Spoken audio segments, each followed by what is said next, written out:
Hi,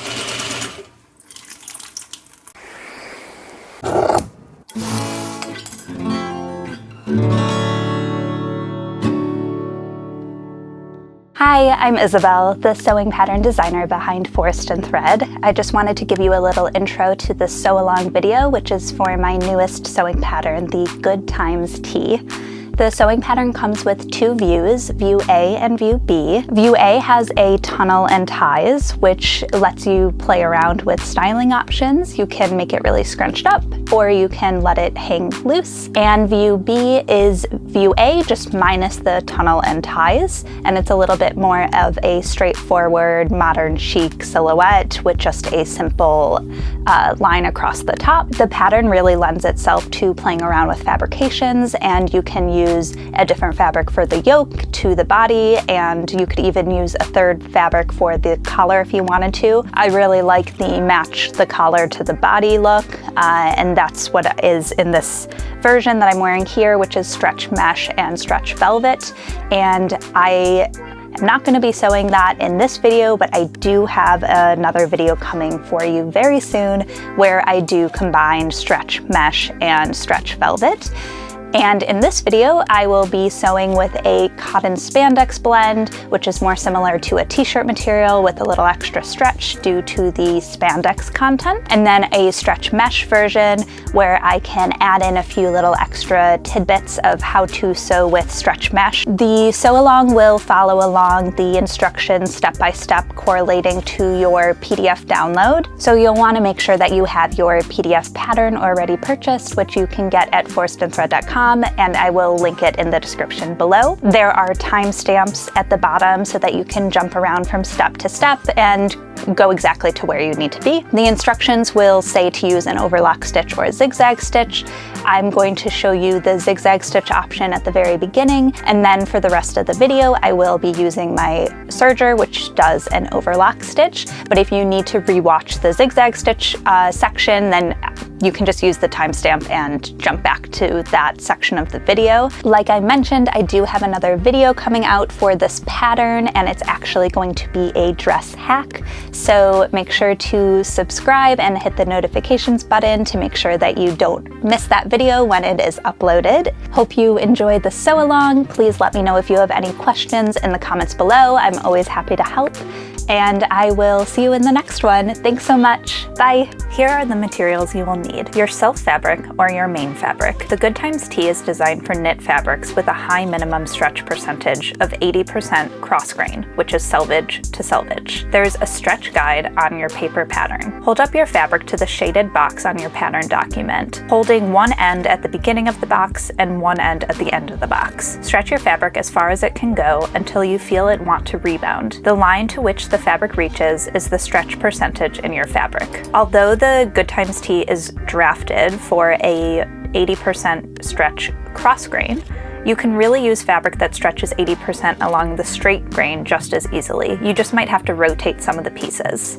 You will need matching all-purpose thread to your fabric. Here I have 3 spools. 1 will go on my regular sewing machine, and 2 will be for my overlock machine. An optional thread you can use is called woolly nylon. I have 2 here so that I can put 1 in my upper looper and 1 in my lower looper on my overlock sewing machine. You can also use woolly nylon thread in the bobbin of a regular home sewing machine to increase elasticity of the stitches. It is best to sew knit fabrics with a ballpoint needle, jersey needle, or stretch needle. These machine needles are designed specifically for feeding through the knit fabrics rather than breaking the yarn that makes up the fabric. Your garment will last longer and look more professional in the end. You also may choose to use Heat and Bond fusible tape. For ease of hemming knits, Heat and Bond Soft Stretch Light or Ultra is highly recommended. It adheres like regular fusible interfacing, but it keeps the stretchability of your knit fabrics. You also may want to use a double stretch needle. This gives you the finished look of a cover stitch machine.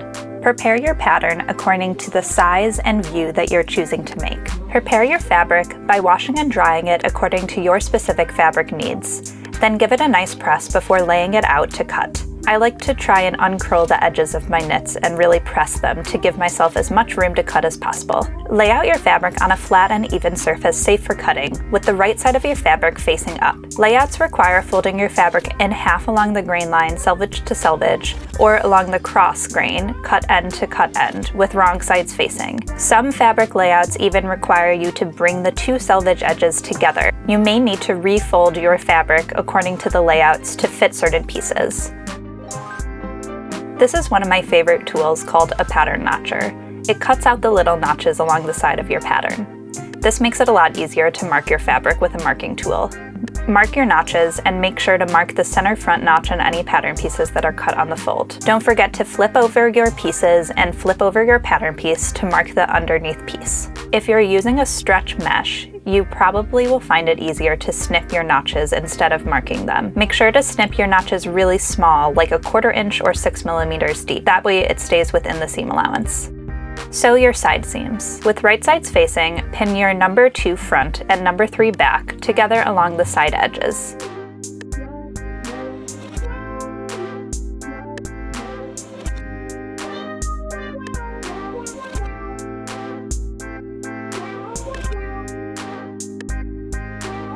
If you're using a regular home sewing machine, set your stitch to a zigzag stitch, 2 millimeter length and 1.5 width.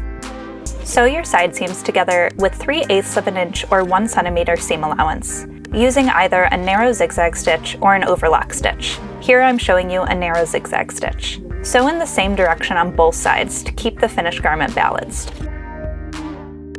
These are the settings for a wide zigzag stitch. You want a 2.5 millimeter length and a 3.5 width. If you use a narrow zigzag stitch, finish the raw edges together with a wide zigzag stitch.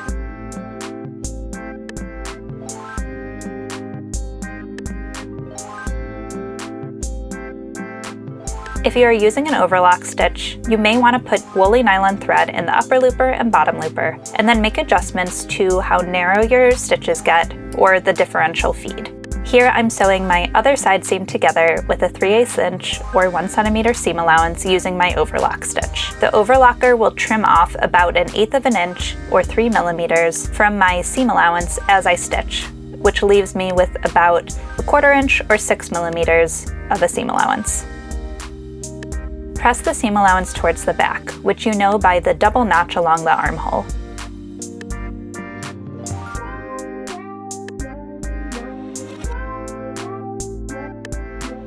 If your overlock stitch ever looks really wavy like this, always give it a good press before deciding to take it out to redo it. Because if you see right now, look how magical that is. Now it is perfectly flat just by giving it a nice press.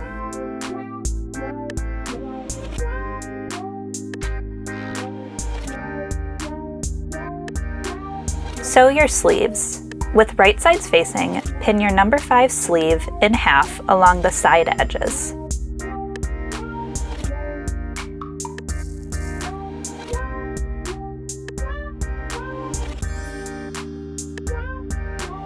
Repeat for both sleeves.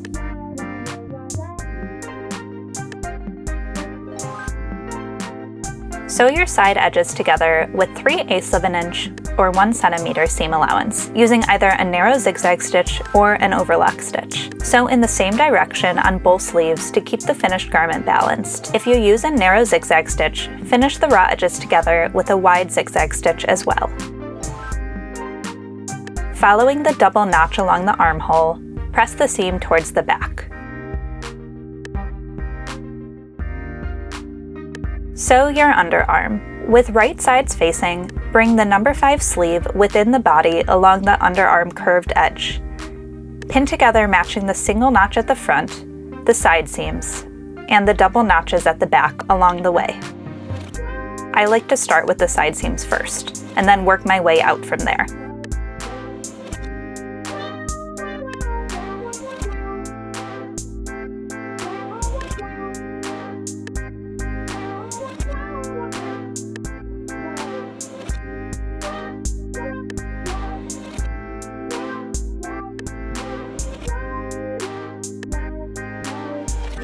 Sew your underarm edges together with 3/8 of an inch or 1 centimeter seam allowance, using either a narrow zigzag stitch or an overlock stitch.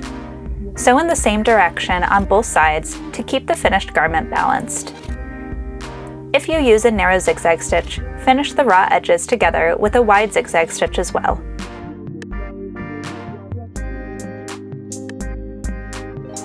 Press the seam allowance towards the sleeve.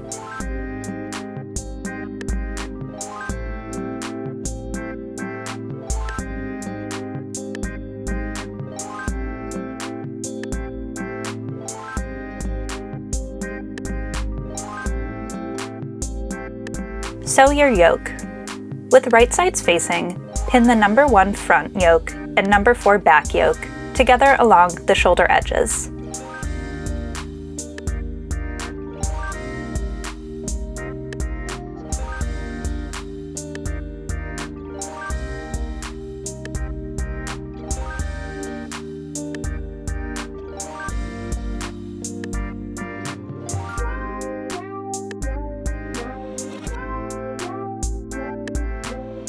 Sew your shoulder edges together with 3/8 of an inch or 1 centimeter seam allowance, using either a narrow zigzag stitch or an overlock stitch. Sew away from the neckline in both directions to keep the finished garment balanced. If you use a narrow zigzag stitch, finish the raw edges together with a wide zigzag stitch as well. Helpful hints for sewing curves. Do not stretch your fabric as you are sewing. This goes for almost all the seams, but it is especially important for the curved shoulder seam. It becomes slightly cut on the bias as you sew down the curve, making it more prone to stretching and resulting in a bubbly looking seam once it is finished. Slow and easy. The absolute best thing you can do for sewing a nice stretch knit seam is taking your sweet time. Sew slowly, guiding your fabric with both hands to keep a steady pace. Make sure not to pull, rather help move the 2 layers along at the same time. Adjust your settings. If you are using a serger, you can play around with adjusting your differential feed to counteract your fabric stretching out as it is being sewn. Turn your differential feed up slightly to create a more even seam. Press the seam allowance towards the back. You may wish to use a tailor's ham, sleeve board, or rolled up towel to gently press the curved seam. Use lots of steam. After stitching, press your seam using a ton of steam. This will help relax the waviness that might result from sewing the curves. You may want to also use a clapper if you have one on hand to help force the seams flat.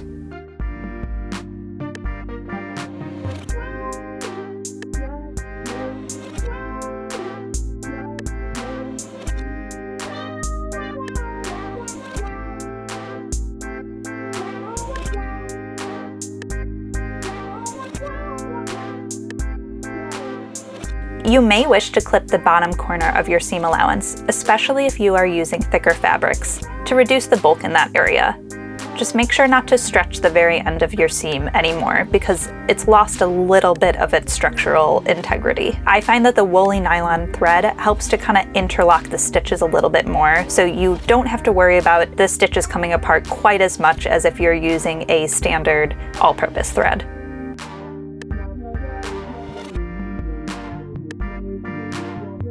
Attach your yoke. With right sides facing, bring the bottom edge of your assembled yoke within the body along the top edge. Pin together, matching the single notches along the front side.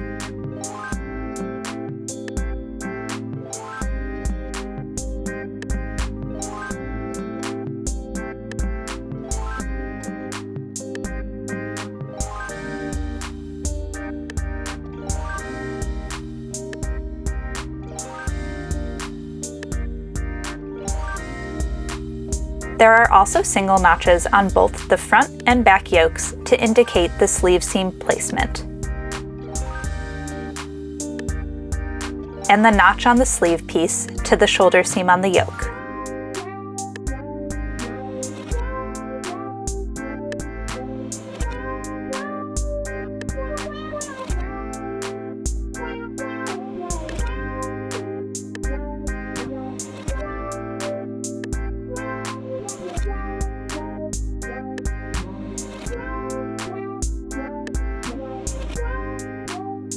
The double notches along the back side,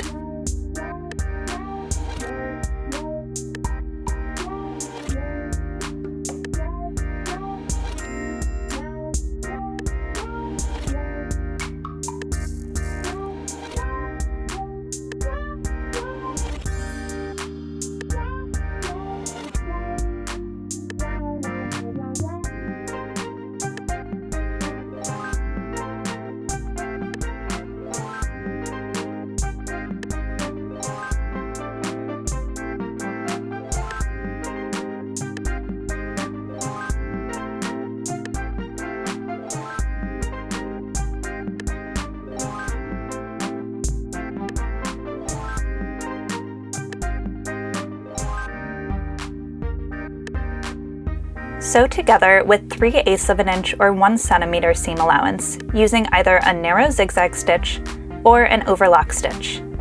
If you use a narrow zigzag stitch, finish the raw edges together with a wide zigzag stitch as well.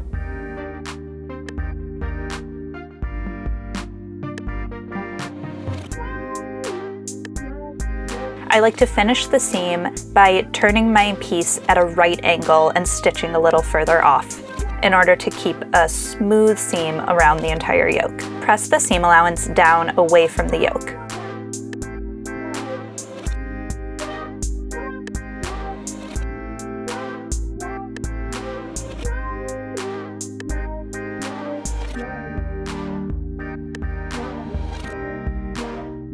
You may wish to add a top stitch to the yoke seam to secure the seam allowance down towards the body layer.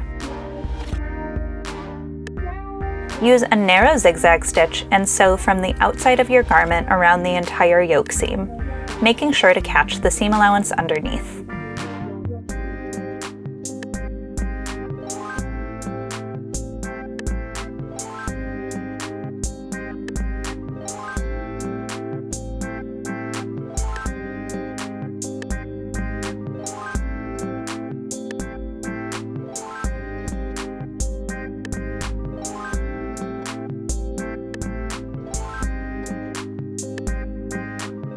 Give your seam another press after sewing the top stitch.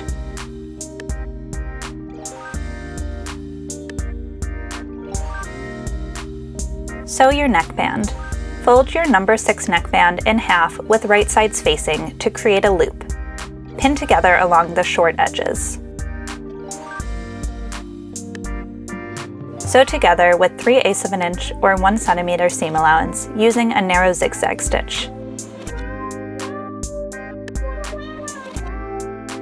Press your seam allowances open.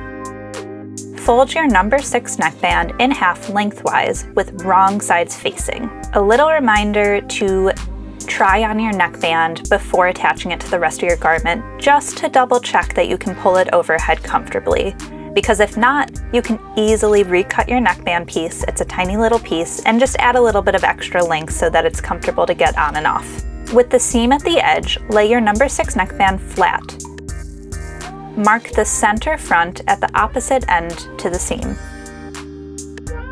You can do this with either a pin or a marking tool. Fold your number 6 neckband in half once more to create quarters. Mark the center fold on both sides of your neckband with either pins or a marking tool.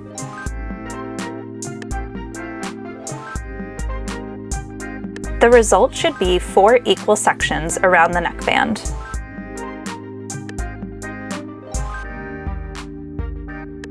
Make sure to put 1 pin at the center back seam.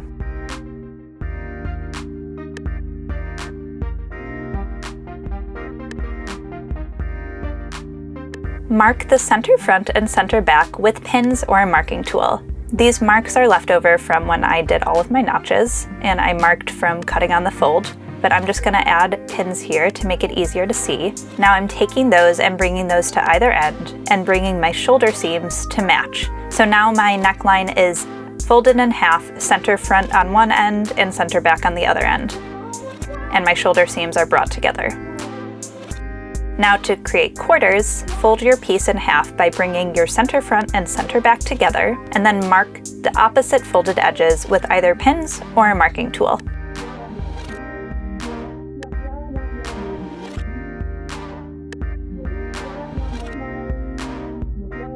The result should be 4 equal sections around the neckline,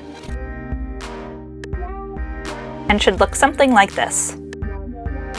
Pin your number 6 neckband to the neckline, bringing the seam on your number 6 neckband to the center back marking first.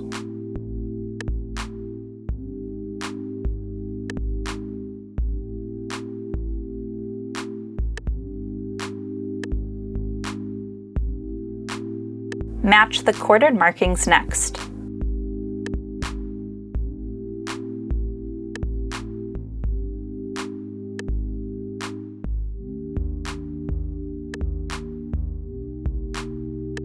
I'm just working my way around, matching each quarter mark. Here's the center fronts.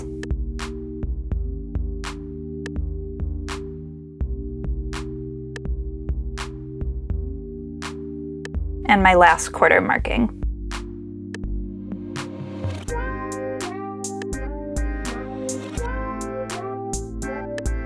Then, gently stretch the neckband to fit the neckline and pin the remaining areas together.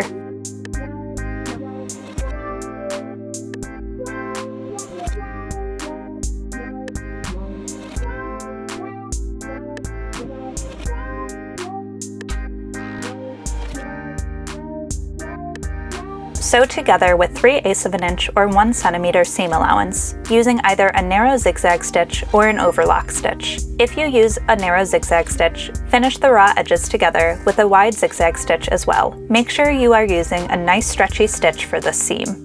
This is the crucial seam that needs to stretch overhead and rebound snugly around your neck to create that beautiful mock neck. Press the seam allowance down away from the neckband.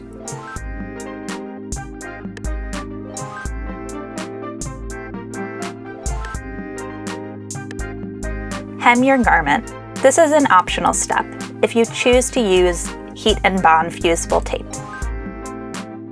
You may wish to use a stretch fusible tape to help control the hem of your garment. Adhere your stretch fusible tape to the bottom inside edge of your No. 5 sleeves and body around the entire circumference.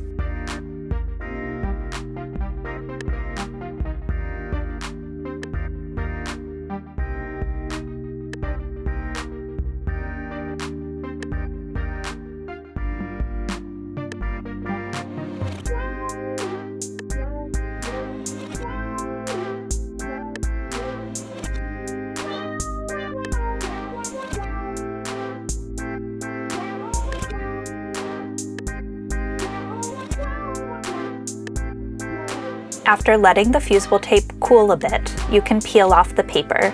I like to go around and adhere it to all of the different hems, and then go back around and take off the paper in the same order. That way it gives it enough time to cool down. Fold the bottom edge of your No. 5 sleeves under 1 inch or 2.5 centimeters and press in place. Do this even if you did not apply the hem fusible.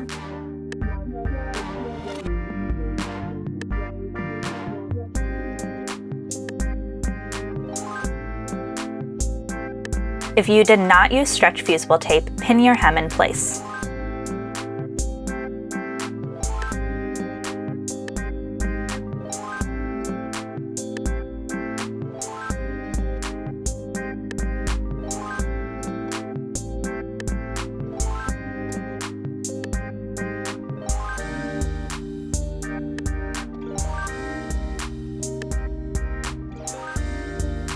What's great about stretch fusible tape is that you can still stretch it after you apply it.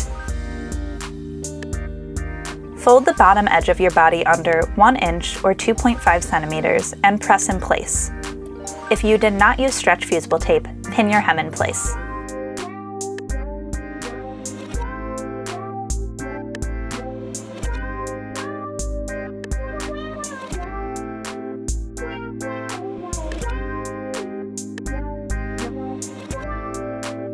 Using a wide zigzag stitch, sew along the sleeve hems 7/8 of an inch or 2.3 centimeters away from the folded edge to secure the hems in place. You may also choose to use a double stretch needle or a cover stitch.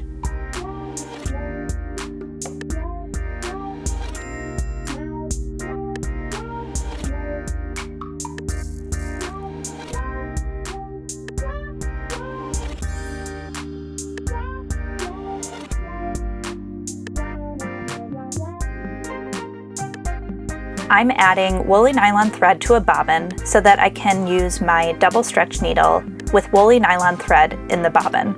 This can help prevent tunneling when sewing with the double stretch needle.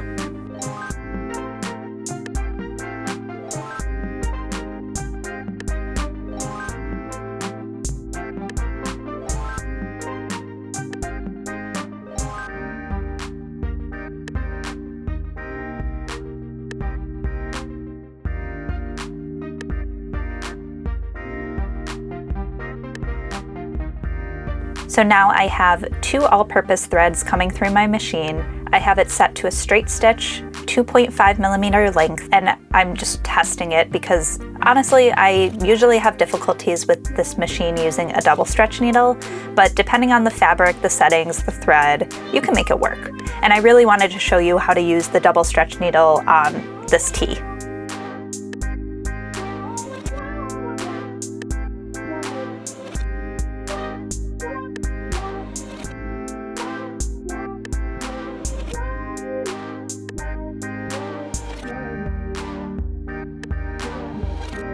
Give your final hems a press afterwards. Forgot to film this part, sorry.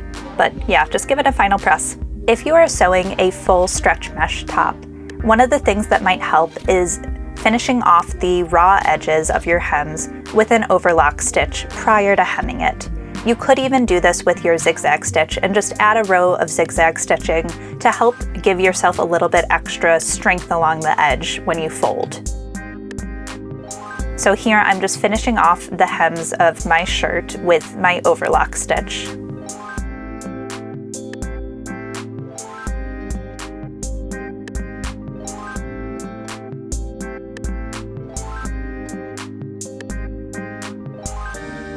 And now I am doing the same steps as before, but I'm just going to pin my hem in place instead of using heat and bond fusible tape.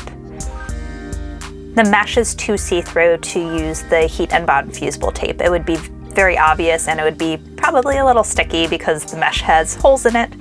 So mesh doesn't hold a pressed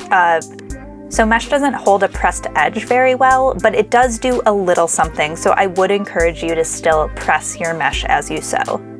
And now I pinned from the outside, but you can pin from either the inside or the outside. It just depends on what stitch you want to use. I think I was planning on using my double stretch needle as I pinned from the outside, but I ended up deciding to use a regular zigzag stitch anyways. So yeah, pin from the inside or the outside. Especially with mesh, you can choose to sew from the outside pretty easily because you can see right through where your finished hem lies.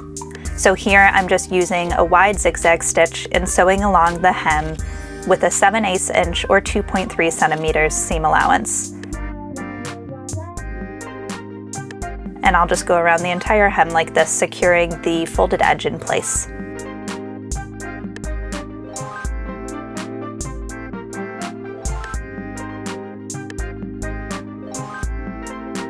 And repeat for both sleeves and the body. And view B is complete. It's such a nice little simple tee, but with a slight difference because it has a mock neck, it has a horizontal line across the chest. I love view B so much. Continuing with view A only. Attach your tunnel. Fold your number 5 sleeves in half with the seam directly on the edge.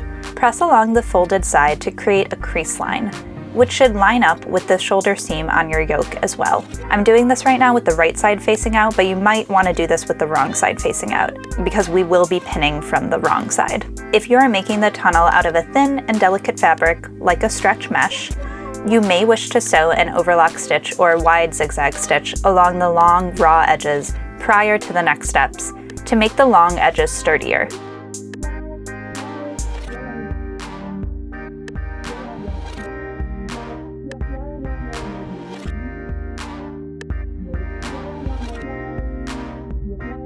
Pre-press one of the long edges on your number 7 tunnel piece under 3/8 of an inch or 1 centimeter along the entire length.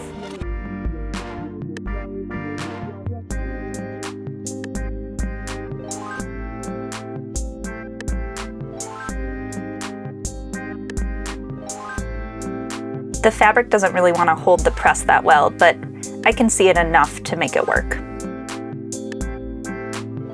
Fold your number 7 tunnel in half to find the center point. Mark the center with a pin or marking tool.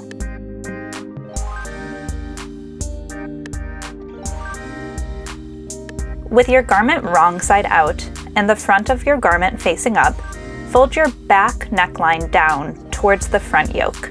Now we are going to anchor the tunnel to the seam allowance along the back neck and shoulders before edge stitching the remaining free sides. Then, we will stitch down the middle to create 2 separate channels for our ties. Line up the center mark of your number 7 tunnel with the center back seam on your number 6 neckband. Starting at the center back and working away down either shoulder seam, pin the tunnel along the top long edge, which is not the pre-pressed edge, to only the seam allowance on your neckband, and continuing along the shoulder seams. When you get to the joint of the shoulder seam in the back neck, make sure that it's lying as flat as possible so that you're trying to create a smooth transition between the back neckline and the shoulder seam.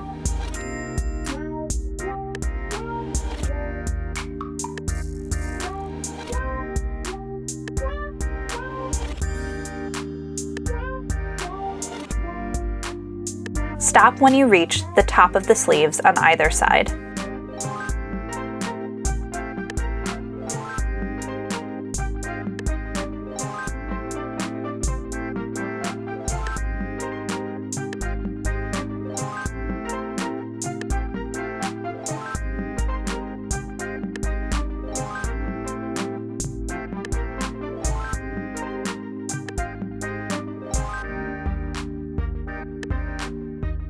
Using a narrow zigzag stitch, sew within the previous seam allowances along the shoulder seams and back neckline to attach the tunnel.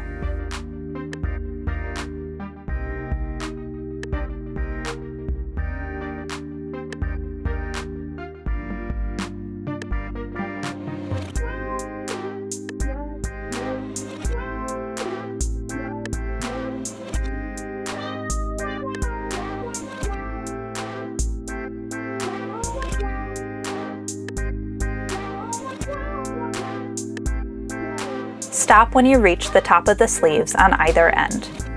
Press the tunnel up away from the garment along the seam allowance.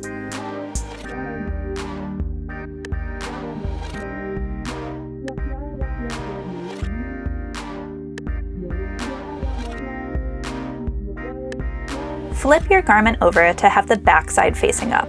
Now we're going to fold under the remaining raw edge 3/8 of an inch or 1 centimeter, which was previously pressed. Just give it another press if needed, along the entire long edge of your tunnel.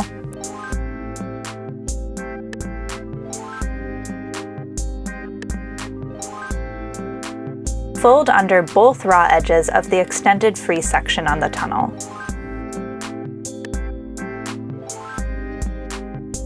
So now I'm folding under 3/8 of an inch or 1 centimeter along the free extended edge.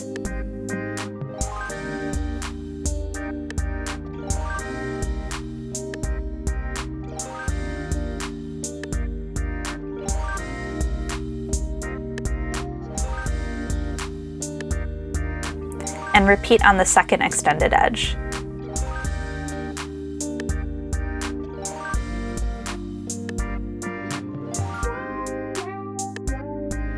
Starting at the center back and keeping your tunnel edges folded under, press the tunnel flat down away from the neckband.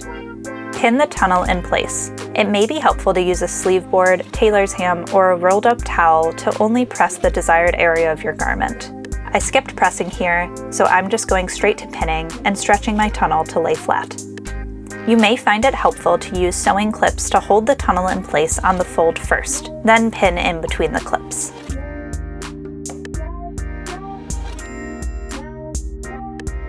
I think the trickiest section is where the shoulder seam and the neckband join. You may have to stretch your body fabric a little bit to accommodate for that sharp change in direction.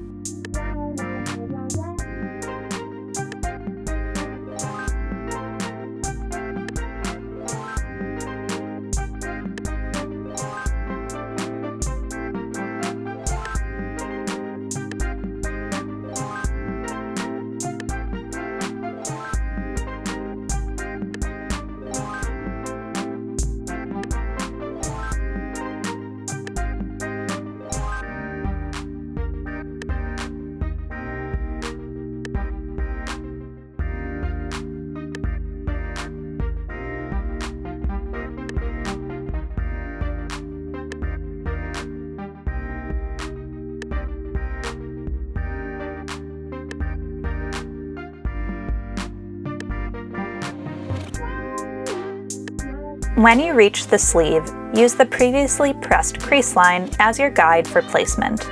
Align the top edge of your tunnel with the crease line on your sleeve. Pin flat in place.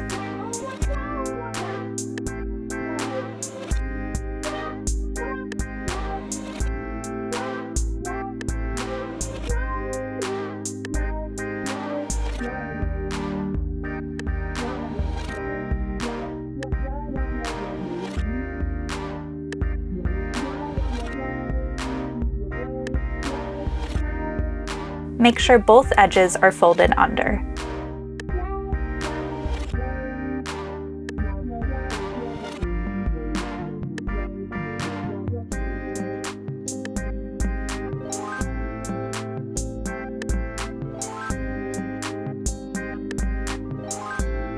When you reach the hem of your sleeve, fold under the short end of your tunnel to match the hem length. If your tunnel seems too long for your sleeve length, trim your tunnel to be only 1/2 inch or 13 millimeters past the hem of your sleeve when laid down flat. Then, fold under the short end of your tunnel to match the hem length on your sleeve, and pin in place.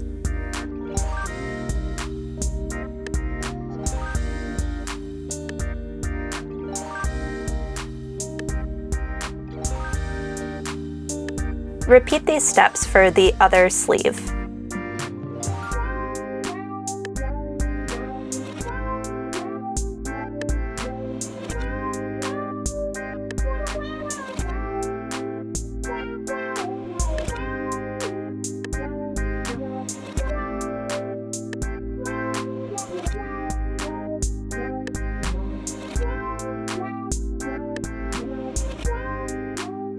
Set your machine to a triple straight stitch or a baby zigzag stitch.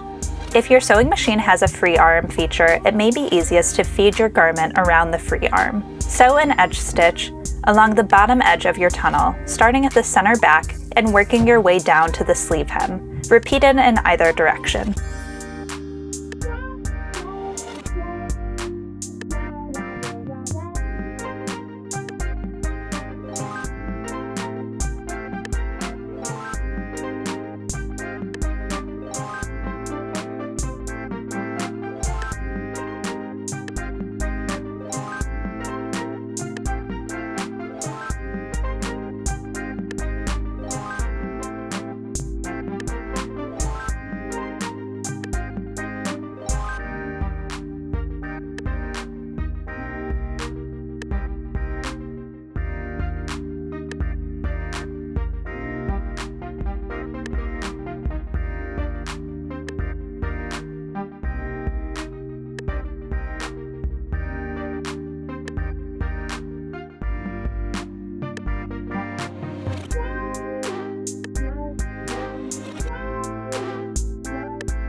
Now secure the remaining free edge of the tunnel on your sleeves.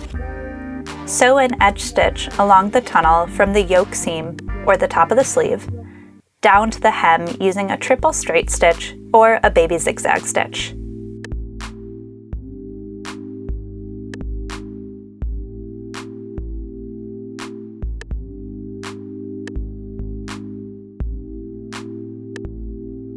Repeat on both sleeves.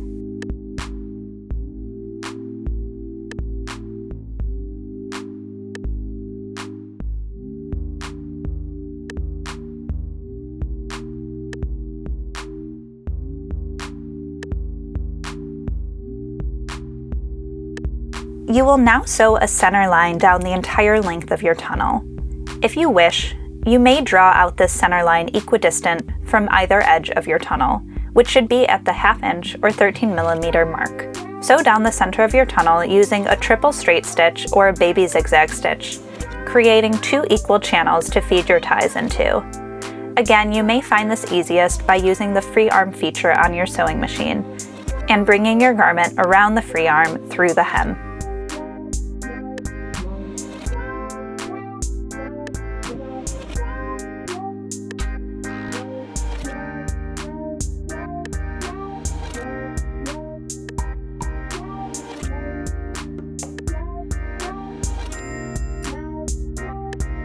Give your finished tunnel a press.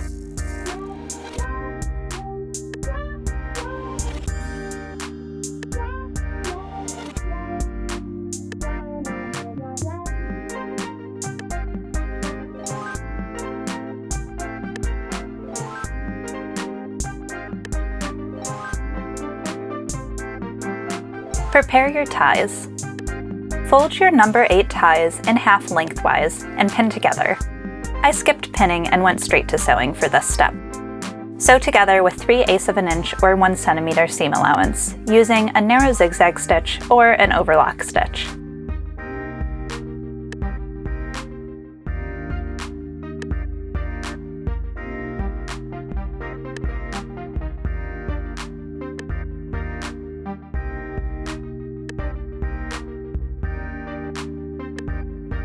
Turn right side out using either a loop turner or a small safety pin.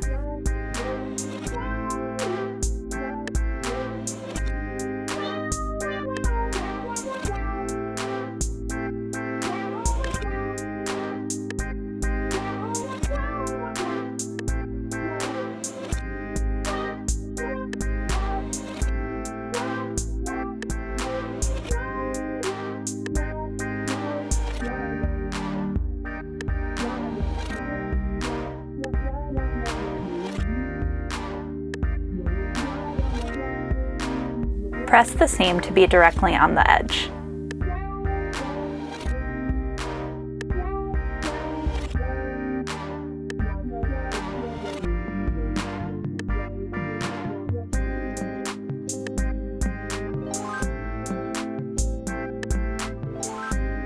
Using a loop turner or a tiny safety pin, feed one of your ties through the top channel of your tunnel.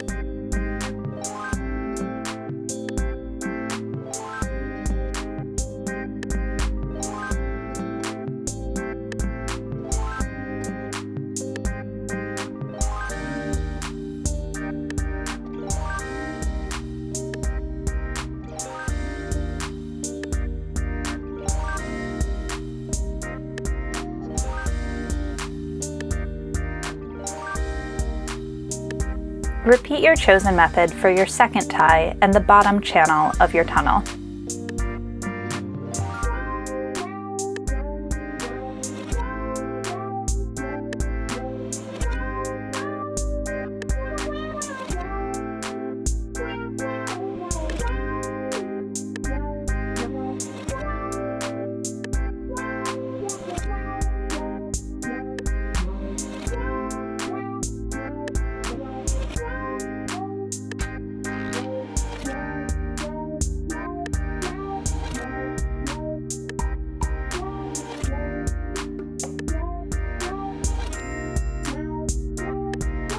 Fold your garment in half from the center back and even out the ties extensions coming off the bottom of your sleeves.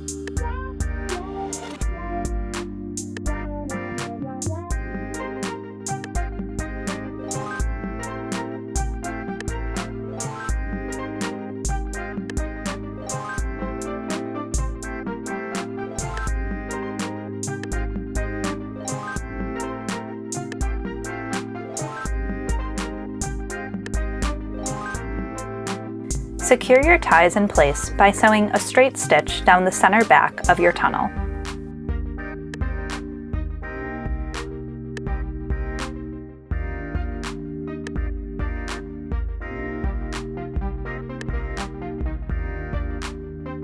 Finish the raw ends of your ties by pushing in 3/8 of an inch or 1 centimeter of fabric within the tubular end.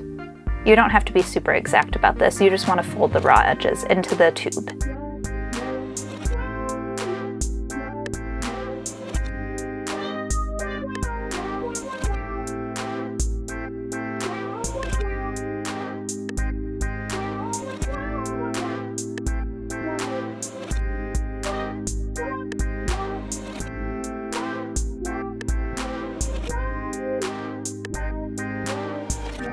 You can either sew an edge stitch, bar tack, or hand sew a ladder stitch to secure the ends in place. Here I am going to hand sew a ladder stitch to just close up the end. A ladder stitch is where you just grab a little bit of fabric from either edge of the seam you're trying to close up and stitch back and forth so that it ends up being an invisible stitch line.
If you prefer, you can sew an edge stitch on your machine.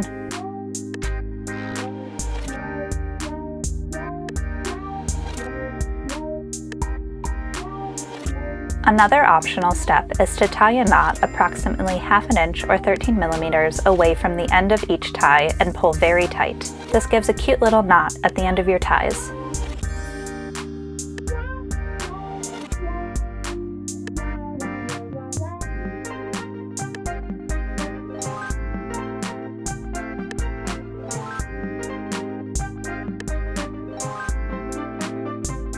Repeat for all of your ties.